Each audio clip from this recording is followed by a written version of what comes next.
Kanyaming bawal. Bakit ba si inay ang palaging ganyan? Ang nanang sinabi, kundi panay bawal. Bawal mag-swimming, bawal magtakbuhan. Pati bisikleta hindi dapat sakyan. Baka ka madapa, baka ka mahulog, baka ka mapilay ka, ang gasgas ang tuhod.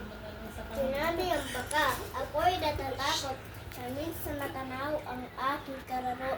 Sinesa ako kami magpiko, biglang napatalon. Ang munti kong puso kayahan, hindi maitago. Tatakbo na ako, bumaba sa hagdan.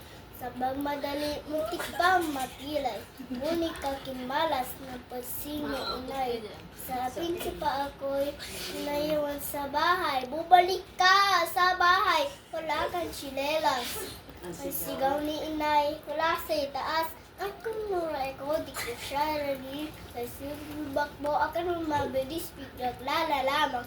Paako'y sumakit, sa talapakan ko'y may pakong matulis. Tama nga si inay ay naibulong ko.